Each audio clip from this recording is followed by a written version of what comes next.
रायगड रोहा येथे जिल्हा नियोजन समिती निधी अंतर्गत कुंडलिका नदी किनारा येथे विविध ठिकाणी पूर संरक्षण भिंत बांधकाम व नदी संवर्धनाची विविध कामांचा शुभारंभ तसेच कुंडलिका नदी संवर्धन गार्डन येथे आधुनिक खाऊ गल्ली विकसित करणे, स्वर्गीय दत्ताजीराव तटकरे ब्लड बँक अद्ययावत करणे, कुंडलिका नदी संवर्धन गार्डन येथे जे स्कूल ऑफ आर्ट्स यांनी तयार केलेले शिवसृष्टी शिल्प उभारणीची कामं तसंच प्रादेशिक पर्यटन नियोजन अंतर्गत श्री धावीर महाराज मंदिर येथे भक्तनिवास नूतनीकरण व मूलभूत सुविधांचे आधुनिकीकरण करणे अशा विविध विकास कामांसाठी प्रादेशिक पर्यटन नियोजन अंतर्गत श्री धावीर महाराज मंदिर येथे भक्तनिवास नूतनीकरण आणि मूलभूत सुविधांचे आधुनिकीकरण करणे अशा विविध विकास कामं करण्यात येणार आहेत।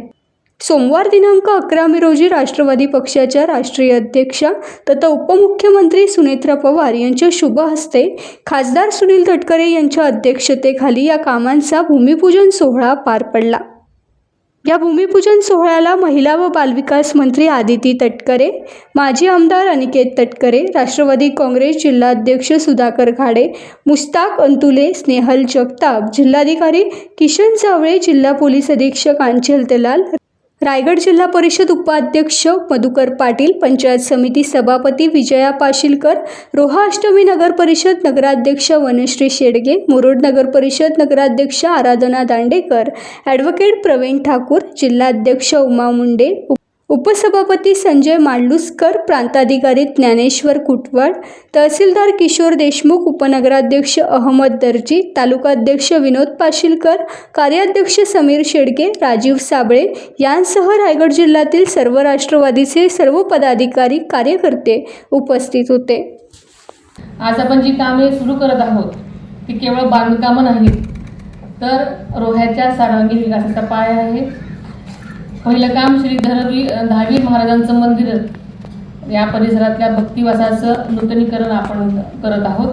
हे देवस्थान म्हणजे रोह्याचं आराध्य दैवत, लाखो भाविकांची श्रद्धा इथे जोडलेली आहे। भक्तिवासाचं रंगकाम, स्वच्छतागृह, पिण्याच्या पाण्याची व्यवस्था, प्रकाश योजना, सगळ्या मूलभूत सुविधा नव्याने उभ्या राहणार आहेत। भाविकांना स्वच्छ आणि सुरक्षित आणि सुसज्ज वातावरण मिळावं हाच यामागचा हेतू आहे। कारण प्रत्येक ठिकाणी जेव्हा मी गेले तिथे आम्हाला तिथल्या नकाशा दाखवण्यात आलं, त्यामुळे ह्या सगळ्या गोष्टी अतिशय चांगल्या प्रकारे करण्यात येणार आहेत। दुसरं काम म्हणजे कुंडलिका नदीच्या काठावरील पूर संरक्षक भिंत। कुंडलिका ही रोह्याची जीवनवाहिनी आहे, पण पावसाळ्यात तिचं रुद्र स्वरूप धारण होताना आपण सगळ्यांनी पाहिलेलं आहे आणि म्हणूनच नागरी वस्त्यांना धोका निर्माण होतो, जीवनामध्ये खूपच अडचण होते। या भिंतीमुळे वस्त्या सुरक्षित राहतील, जमिनीची धूप थांबेल आणि नदीकाठी स्वच्छ राहील। या सगळ्यांच्या नियोजनामध्ये यामुळे ह्याचं काम केलेलं आहे। तिसरं काम आहे कुंडलिका नदी संवर्धन गार्डनमध्ये, जे की आपण अतिशय सुंदररित्या शिवसृष्टी शिल्प छत्रपती शिवाजी महाराजांच्या शौर्याचं आणि स्वराज्याच्या संकल्पनेचं हे प्रतीक मुंबईच्या प्रसिद्ध सर जे स्कूल ऑफ आर्ट्सच्या विद्यार्थ्यांनी आणि शिक्षकांनी साकारलं आहे। हे केवळ शिल्प नाही, येणाऱ्या पिढ्यांसाठी एक प्रेरणास्थान असणार आहे। आणि चौथं काम म्हणजे खाऊ गल्ली। कोकणची खाद्य संस्कृती ही कोकणची स्वतंत्र ओळख आहे। सोलकढी, उकडीचे मोदक, नारळ तांदळाचे पदार्थ, मासळीचे पदार्थ, तसेच आंबा आणि फणसाचे विविध अलीकडे नवीनच वेफर्स वगैरे निघालेले आहेत, त्यांच्या पापड्या निघालेल्या आहेत। या सगळी अस्सल कोकणी चव आता पर्यटकांना मिळणार आहे आणि चाखायला मिळणार आहे। या माध्यमातून स्थानिक तरुणांना, माता भगिनींना, बचत गटांच्या आपल्या महिला भगिनींना अतिशय चांगला रोजगार मिळणार आहे। आदरणीय दादांसारखाच एकही गोष्ट कमी न पडेल याची दक्षता घेत त्याच पद्धतीनं माझं स्वागत केलं, त्याबद्दल मी आपल्या सर्वांची मनापासून आभारी आहे। या विकास कामं अगदी निर्विघ्न पार पडावी अशा मी सगळ्यांना शुभेच्छा देते। लवकरात लवकर पाडल्या तर मी परत उद्योगाला येईन। अनेक वर्षांचा त्यांची मिळालेली विश्वासाचं पाठिंबा मिळालेला हा प्रचंड पद्धतीची त्यांनी दाखवलेली विकासाची दूरदृष्टी, कमालीची संवेदनशीलता आणि मनोनिग्रहाच्या बळावरती समजा महाराष्ट्रामध्ये दादाने आपलं एक वेगळं स्थान निर्माण केलं.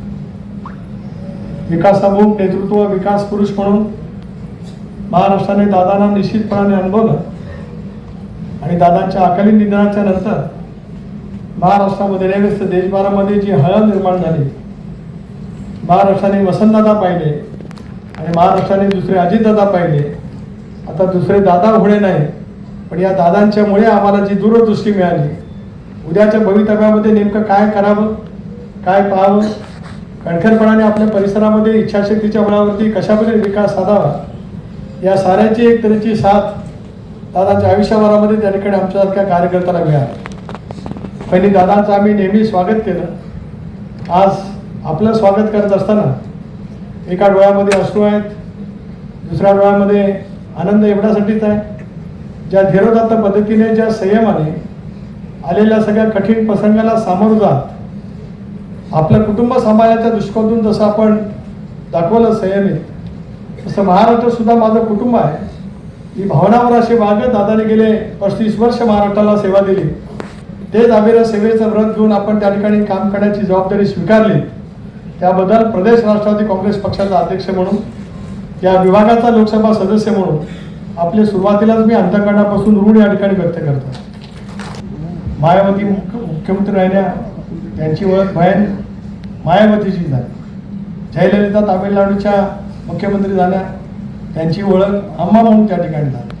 महाराष्ट्रामध्ये सुद्धा प्रतिभाताईंपासून सगळ्यांनी आपापल्या पद्धतीने महाराष्ट्रामध्ये नेतृत्व त्या ठिकाणी निर्माण केलं. राज्यातल्या आणि देशातल्या पहिल्या वहिनी कोण आहेत तर त्या सुनेत्र वहिनी आहेत. त्याचा मला अंतःकरणापासून अभिमान त्या ठिकाणी आहे. वहिनीचं नातं, वहिनीचं प्रेम, दूरदृष्टी, कुटुंब वसलपणा आणि उद्याच्या दृष्टिकोनातून आपल्याला यशस्वीपणाने वाटचाल करायची असेल तर या मनोनिग्रहातून वाटचाल करण्यासाठी आम्ही सर्वजण आपल्या सोबतच आपल्या नेतृत्वाखाली त्या ठिकाणी वाटचाल करणार आहोत. तेच प्रेम, तेच आशीर्वाद, तीच ताकद आम्हाला सर्वांनाच विकासामुख करण्यासाठी सतत मिळत राहावी, एवढीच अपेक्षा, एवढ्याच भावना आजच्या या कार्यक्रमाच्या निमित्ताने या ठिकाणी व्यक्त करतो. पुन्हा एकदा आपले अंतःकरणापासून माझ्या रायगड जिल्ह्याच्या वतीने या ठिकाणी मी स्वागत करतो. आणि आता ही सुरुवात आहे. यापुढे रायगड जिल्ह्यामध्ये आम्हा सर्वांच्या माध्यमातून सुरू होणाऱ्या महत्वाकांक्षी प्रकल्पाचा शुभारंभही वहिनी आपल्याला करायचा आहे आणि त्याचं लोकार्पणही दादांसारखंच आपल्यालाच करायचं आहे. याच पद्धतीने भावना या ठिकाणी व्यक्त करतो. आपल्या सर्वांच्या अंतःकरणापासून आभार. टाइम्स डिजिटलला लाईक करा, शेअर करा, सबस्क्राईब करा आणि बेल आयकॉन दाबायला विसरू नका. Times digital.